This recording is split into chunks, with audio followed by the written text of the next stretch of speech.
आज के इस एक्सप्लेनर में हम एक ऐसी ऐतिहासिक इमारत की बात करने वाले हैं जिसकी कहानी सिर्फ ईंट और पत्थरों तक बिल्कुल सीमित नहीं है। ये कहानी है सोमनाथ की, विनाश और पुनर्जन्म के एक ऐसे असाधारण चक्र की कहानी जिसे अगर भारतीय विरासत का फीनिक्स कहा जाए तो कुछ गलत नहीं होगा। एक ऐसा स्मारक जो सचमुच बार बार राख से उठ खड़ा हुआ। जरा इस बात पर गौर करें, मैं सोमनाथ हूँ, मैं गिरा, मुझे तोड़ा गया, लेकिन मैं हर बार और अधिक तेज के साथ खड़ा हुआ। ये कोई बीती हुई पुरानी कहानी नहीं है, ये तो इस मंदिर की अपनी आवाज है। सदियों के इतने भयानक और लगातार हमलों के बाद भी डटे रहने का एक बहुत ही शक्तिशाली बयान जो आज भी गूंजता है। तो सबसे पहले समझते हैं कि सोमनाथ को सिर्फ एक ढांचा नहीं बल्कि एक जीवंत प्रतीक क्यों माना जाता है। देखिए, सोमनाथ का मतलब सिर्फ एक मंदिर या कोई आम पूजा स्थल बिल्कुल नहीं है। अगर हम गहराई में जाएं तो साफ दिखता है कि ये हमारी सभ्यता के साहस और सांस्कृतिक आत्मसम्मान का सबसे बड़ा प्रतीक है। जब भी बाहरी आक्रमणकारियों ने यहाँ हमला किया तो उनका मकसद सिर्फ खजाना लूटना नहीं था। उनकी कोशिश थी इस पूरे क्षेत्र की आत्मा को, हमारी वैचारिक पहचान को पूरी तरह कुचल देना। लेकिन इतिहास गवाह है, उनका ये प्रयास हर बार विफल रहा। भारत की आत्मा को कभी झुकाया नहीं जा सका।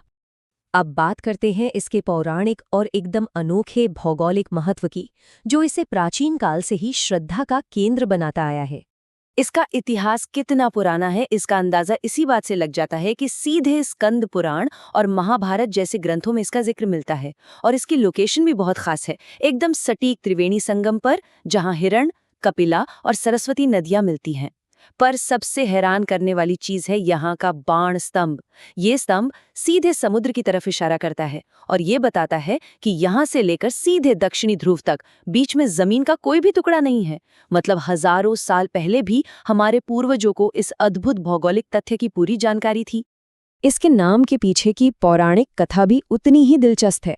माना जाता है कि श्राप के वजह से जब चंद्रदेव यानी सोम ने अपनी चमक खो दी थी तो उन्होंने यहीं पर घोर तपस्या की थी, और जब उन्हें उनकी खोई हुई रोशनी वापस मिली तो उन्होंने कृतज्ञता में इस जगह की स्थापना की, सोमनाथ यानी सोम के नाथ। ये कहानी बिल्कुल इस मंदिर की अपनी नियति जैसी लगती है, बार बार अपनी चमक खोना और फिर उसे वापस हासिल कर लेना।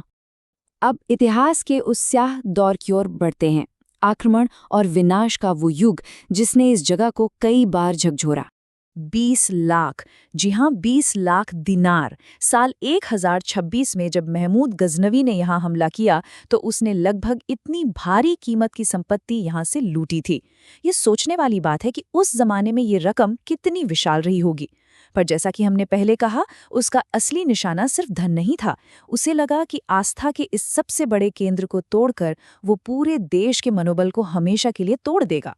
लेकिन खजाने से भी बड़ी जो कीमत चुकाई गई वो इंसानी जानों की थी। रिकॉर्ड्स बताते हैं कि गजनवी की सेना के सामने उस दिन करीब 50,000 श्रद्धालु दीवार बनकर खड़े हो गए थे।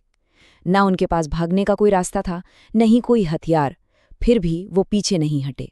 ये आंकड़ा सुनकर सच में रोंगटे खड़े हो जाते हैं कि अपनी सांस्कृतिक पहचान बचाने के लिए लोगों ने कितना अकल्पनीय बलिदान दिया। और ये विनाश सिर्फ लूटपाट तक सीमित नहीं रहा, बाद के शासकों ने तो इसे बाकायदा एक वैचारिक हथियार बना लिया। मिसाल के तौर पर 1669 में मुगल शासक औरंगजेब का एक शाही फरमान है जो मसीर-ए-आलमगीरी नाम के फारसी ग्रंथ में आज भी दर्ज है। इसमें सोमनाथ समेत कई प्रमुख मंदिरों को पूरी तरह नष्ट करने का आदेश दिया गया था। यहाँ तक कि इसके पत्थरों का इस्तेमाल दूसरी इमारतों में किया गया, सिर्फ इसलिए ताकि एक संस्कृति को व्यवस्थित रूप से अपमानित किया जा सके। अगर हम पूरी टाइमलाइन पर नजर डालें तो विनाश और फिर से खड़े होने का एक बहुत ही स्पष्ट चक्र नजर आता है। 1026 में गजनवी ने तोड़ा तो सोलंकी राजाओं ने तुरंत फिर बना दिया। 1299 में खिलजी का हमला हुआ, फिर भी इसे खड़ा किया गया। 1669 में औरंगजेब का भारी विध्वंस और फिर 1951 में हमारा आधुनिक पुनर्निर्माण। ये सिर्फ तारीखों की एक लिस्ट नहीं है, ये एक ऐसी जिद का ऐतिहासिक चक्र है जो कभी हार नहीं मानती। और यही जिद हमें ले जाती है हमारे अगले अहम पड़ाव पर, पुनर्निर्माण का ऐतिहासिक संकल्प। अब इन 2 सालों पर नजर डालते हैं, 1947 और 1951। इनके बीच एक बहुत गहरा कनेक्शन है। 1947 में भारत को अंग्रेजों से जो आज़ादी मिली वो हमारी राजनीतिक स्वतंत्रता थी, लेकिन सदियों से जो सांस्कृतिक घाव मिले थे वो अभी भी हरे थे। इसीलिए 1951 में हुए सोमनाथ के पुनर्निर्माण को असल में सांस्कृतिक स्वतंत्रता माना जाता है, एक तरह से उस राष्ट्रीय आत्मा की बहाली जिसे इतने लंबे समय तक दबाने की कोशिश की जा रही थी। इस आधुनिक चेतना की शुरुआत आखिर कैसे हुई? नवंबर 1947 में जब सरदार वल्लभ भाई पटेल ने इसके खंडहरों को अपनी आंखों से देखा तो उन्होंने वहीं ठान लिया कि इसका फिर से निर्माण होगा। कन्हैया लाल मुंशी जैसे नेताओं ने इसे अपना मिशन बना लिया। और सबसे खास बात, इसमें सरकार का एक भी पैसा नहीं लगा। इसके लिए एक सोमनाथ ट्रस्ट बना और आम जनता ने अपनी जेब से चंदा देकर इसे बनवाया। ये सच में पूरे देश की सामूहिक इच्छा शक्ति और राष्ट्रीय चेतना का सबसे सच्चा उदाहरण था। इसी बात को 11 मई 1951 को भारत के पहले राष्ट्रपति डॉक्टर राजेंद्र प्रसाद ने मंदिर के उद्घाटन पर बहुत ही खूबसूरती से कहा था।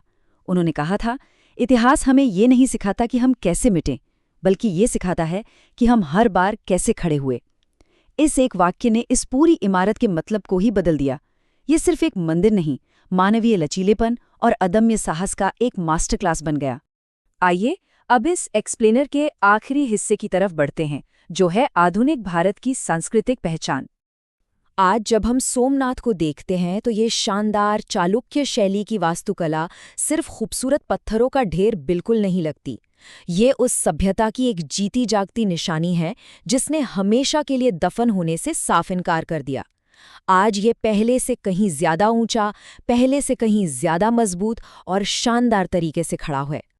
तो जाते जाते हम सबको इस एक सवाल पर जरूर सोचना चाहिए, क्या सोमनाथ सच में सिर्फ पत्थरों से बनी एक इमारत है, या फिर ये भारत की उस अजेय आत्मा का सबसे बड़ा सबूत है जिसे कोई मिटा नहीं सका? असल में ये विरासत, अस्तित्व और कभी हार न मानने वाली पहचान का असली मतलब समझाता है।